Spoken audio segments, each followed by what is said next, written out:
Sa impeachment trial ni Vice President Sara Duterte ang pagkakaroon ng mga bagong senador sa darating pong 20th Congress. Ayon kay Senate President Chis Escudero, bagamat may solid supporter si VP Sara sa Senado, hindi naman nasusunod ang anumang party stand at nagpapasya ang bawat senador base po sa kanilang prinsipyo at interpretasyon sa mga ebidensya. Detalye sa live report ni Mean Corvera. Mean. Ali, kasado na nga ang pagdaraos ng impeachment trial laban kay Vice President Sara Duterte. Ayon kay Senate President Francis Escudero, naplansya na nila ang lahat ng ginagawang paghahanda at isa na rito yung naipatahin na rin yung robe na gagamitin ng mga senador. Kung si Senate President Francis Escudero ang tatanungin, hindi makakaapekto sa impeachment trial ni Vice President Sara Duterte ang magiging bagong komposisyon ng Senado. Yan ay kahit nanalo pa sa katatapos na eleksyon ang 5 sa kanyang mga inindorsong kandidato. Paglalaban tayo ni Ay Marcos. Itim ngayon ang kulay ng bansa. Hindi. Dahil nakita nyo naman siguro sa social media na nagbago-bago ng posisyon yung mga in-endorse dati, kinakalaban nila ngayon yung mga nag-endorse sa kanila dati, yung kalaban nila dati, kakampinan nila ngayon. So, kung pagbabasihan ko ay kasaysayan, hindi ng mga partikular na senador, kasaysayan sa larangan ng politika ng ating bansa. Nakikita natin nagbabago-bago yon. Hindi ko sinasabing hindi iiral, pero again, each to each his own. Nagbabago yan sa kada sitwasyon at sa kada tao. At hindi para sa akin na sabihin ganito yan o ganyan yan. Mas maganda sila ang tanungin ninyo. Ngayong sigurado na anyang mauupo sa Senado ang bagong 12 senador, apila ni Escudero, iwasan muna ang pagkukomento sa kaso ng impeachment. Na ayon sa rules, sana iwasan nila na magbigay ng categorical na mga posisyon o sagot kaugnay nito hanggat hindi pa nagsisimula ang trial at wala pa naman silang nakikitang mga ebidensya, pabor o kontra sa nasasakdal na si VP Sara.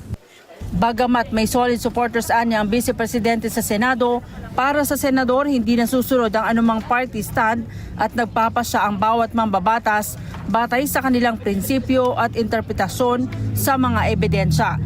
Pero anumang pre-game analysis, maaaring mainterpreta na panghuhusga ng niwala pang napipresenta o nakikitang ebidensya ang mga uupo bilang hurado.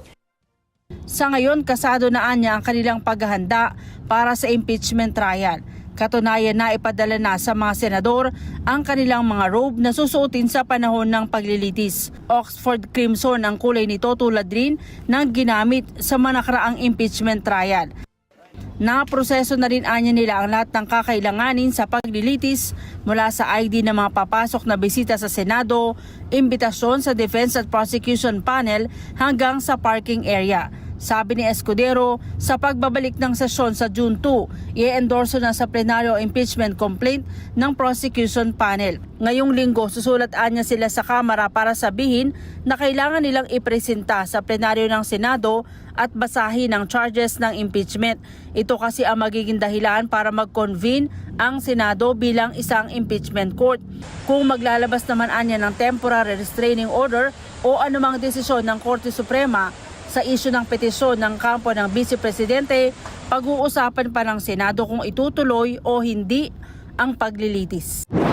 Iyon ang gagawin ng Senado kung hindi sang-ayon doon ang kampo ni VP Sara. Halimbawa, may karapatan silang iakyat yan sa Korte Suprema. In fact, may pending case pa sila doon na hindi pa ina-actionan ng Korte Suprema. Pero hindi lang yun, hindi naman din nag-issue ng temporary restraining order o mandamos ang Korte Suprema para kami magpatuloy o hindi magpatuloy.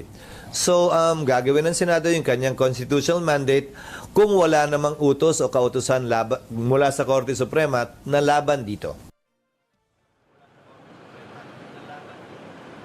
Ali, paglilinaw ni Escudero sa June 2 kapag nag-resume ang session ng Senado, hindi agad tatalakayin yung articles of impeachment. Sa halip, yung kanilang agenda o nasa order of business ang unang tatalakayin pagkatapos na matalakay yung mga pending bills at saka lamang isasalang yung articles of impeachment. Iminumungkahi naman ni Escudero na wag nang baguhin o amyendahan yung kasalukuyang rule sa impeachment. Dapat daw ang gamitin na lang yung ginamit sa paglilitis kay dating Chief Justice Renato Corona para hindi raw maakusahan ang mga senador na binabago ang rules sa gitna ng paglilitis. Ali. Oo, may ang lumalabas na ang 20th Congress na, yung mga bagong halal, no, pareho doon sa mababang kapulungan at sa Senado.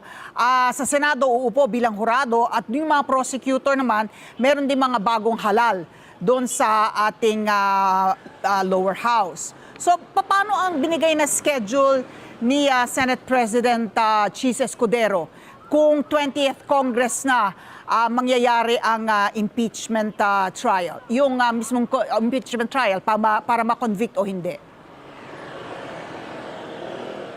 Ali, sa proposal ng leadership ngayon ng Senado, yung impeachment trial gagawin niya ng umaga para pagdating ng alas 3 ng hapon, yung kanila namang mandate o yung paggawa ng mga batas, ang kanilang aasikasuhin yan ay para daw hindi maubos ang kanilang oras sa pagtalakay sa impeachment. Dahil pagdating ng Hulyo, isusumite na sa Senado yung panukalang budget naman para sa susunod na taon. Oo nga, siguro ulitin dapat ni Senate President Chis Escudero yung panawagan niya dahil kahapon nakapanayam namin si Senator Bato de la Rosa na ang kanya namang sinasabi hindi daw maiiwasan na yung 24 na senador ay political animals, no? Na kahit na gustuhin nila to stay apolitical, talagang lalabas yung mga individual biases nila sa pagdinig dito, sa paglilitis na magagawa sa impeachment trial. Yan kaya ay magagawa pa niya na masuheton ang mga